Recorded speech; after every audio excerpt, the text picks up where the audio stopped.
दोस्तों नमस्कार। इजराइल और फिलिस्तीन हमास का युद्ध काफी लंबा टाइम हो गया जो चल रहा। आशंका ये जताई जा रही कभी ये युद्ध ऐसा ना हो जैसा रूस और यूक्रेन का युद्ध छिड़ा हुआ साल भर से ज्यादा हो गया। इस युद्ध को भी लंबा टाइम ना हो जावे।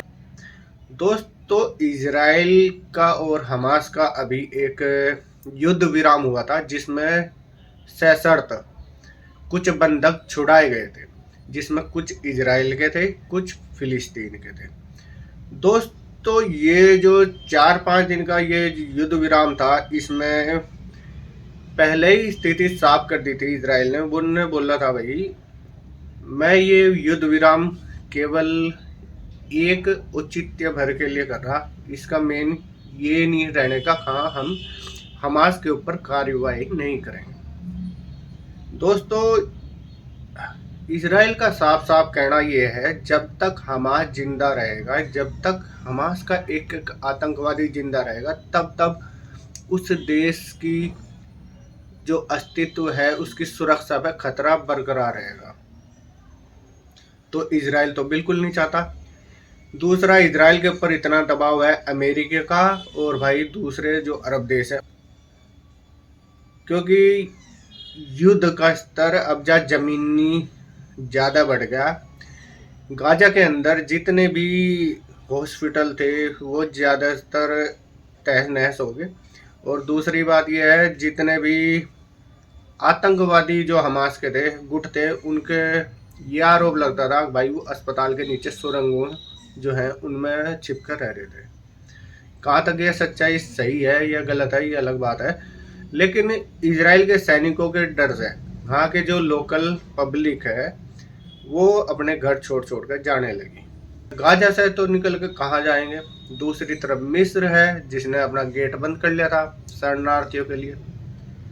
तो भाई वहाँ की जो लोकल जनता है जिन्होंने पहले हमास को शरण दी थी, अब हमास की वजह से उन्हें ये दिन देखने पड़ रहे, क्योंकि उन्हें एक टाइम ये लगा था हमास उनकी सुरक्षा करता है और पूरा सपोर्ट वहाँ के लोकल लोगों का मिला हुआ था गाजा के।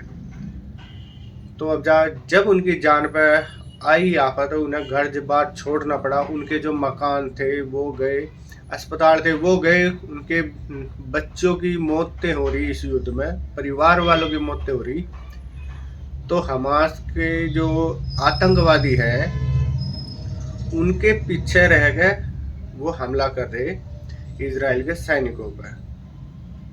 तो इजराइल की मजबूरी ये है वो अपनी सेना का दायरा बढ़ावे, जितना ज़्यादा हो सके वो अब सारा एरिया कवर करे वहाँ पे गाजा का, और तब एक आतंकवादी को पहचान करके, जी हाँ पहचान करके उसका सफाया कर सके।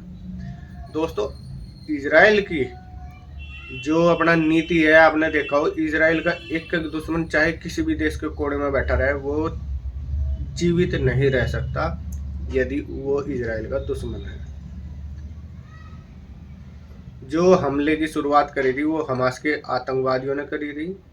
आपने देखा हमास के आतंकवादियों ने 5,000 रॉकेट एक साथ छोड़े थे और पैराशूट के जरिए वहाँ पे इजराइल के फेस्टिवल में दाखिल हुए थे, फिर लोगों का अपहरण किया। अब चाहे ये युद्ध विराम जो हुआ था इसमें कम से कम 100 के करीब जो इजरायली नागरिक थे या विदेशी नागरिक थे उन्हें रिलीज किया हमास के आतंकवादियों ने। इसके बदले फिर उसने फिलिस्तीन के जो लोग थे उन्हें बंदी थे उन्हें छोड़ दिया फिर इजराइल ने। लेकिन युद्ध विराम समाप्त होने के बाद तुरंत इजराइल ने कार्रवाई करी। यूनिस खान नाम का जो क्षेत्र है फिलिस्तीन के गाजा के अंदर, उस पर काफ़ी करड़े प्रहार करके वहाँ की जो संगठन था आतंकवादी होने के सबूत थे उन पर बहुत तगड़ा प्रहार करा। जो नीचे से सेना जमीनी कार्रवाई करी और ऊपर से हवाई हमले इतने हो गए कम से कम 250-400 घर एक रात के अंदर तबाह हो गए।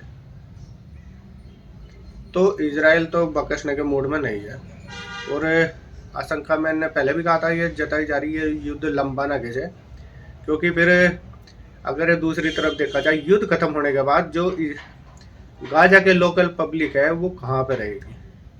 उनके घर तो नष्ट हो गए।